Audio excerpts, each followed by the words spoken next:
সেনাবাহিনীকে সম্মান জানাতে বিধানসভায় প্রস্তাব পেশ, তার উপর আলোচনা। কিন্তু তা নিয়েও তৃণমূল বিজেপির চর্চা। অপারেশন সিঁদুর নিয়ে কোন দলের কোন নেতা কি বিতর্কিত মন্তব্য করেছেন তা টেনে আনল দুপক্ষ।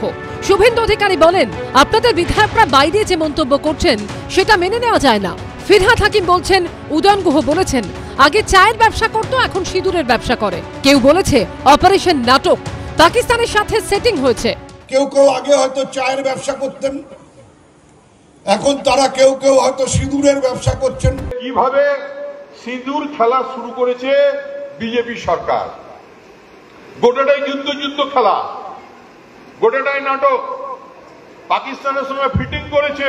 ভারতবর্ষের সেনাবাহিনী তারা তাদের জীবন দিয়ে, তাদের সামর্থ্য দিয়ে পাকিস্তানকে যোগ্য জবাব দিয়েছে।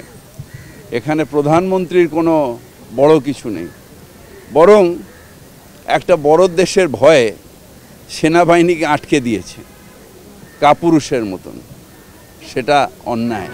বিরোধী দলনেতার মন্তব্যের প্রেক্ষিতে অধ্যক্ষ বলেন, বাইরের কথা ভিতরে আনা যাবে না, এই প্রসঙ্গ বাদ দিতে বলেন তিনি। পাল্টা শুভেন্দু অধিকারী বলেন, মুখ্যমন্ত্রীর সামনে উদয়ন গুহ এই ধরনের মন্তব্য করছেন, এটা লজ্জার, ক্ষমা চাইতে হবে বলে দাবি করেন বিরোধী দলনেতা।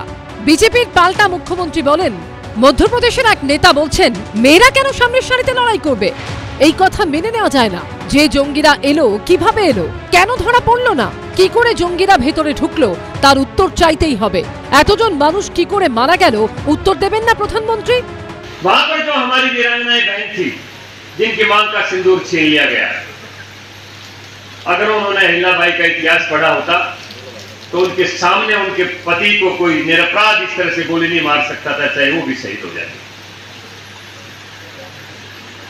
वीरांगना का भाव नहीं था, जोश नहीं था, जज्बा नहीं था, दिल नहीं था, इसलिए हाथ जोड़ के गोली का शिकार हुआ। তার আগে মধ্যপ্রদেশের বিজেপির দুই মন্ত্রীও বিতর্কিত মন্তব্য করেন।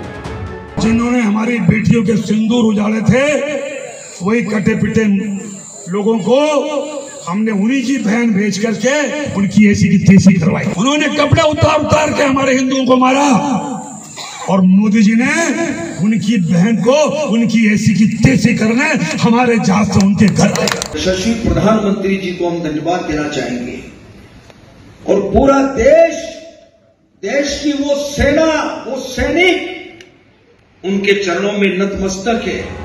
সেনাবাহিনীর কৃতিত্ব নিয়েও বিজেপি তৃণমূলের মধ্যে জোর লড়াই। আশাবুল হোসেন ও উজ্জ্বল মুখোপাধ্যায়ের রিপোর্ট, এবিপি আনন্দ।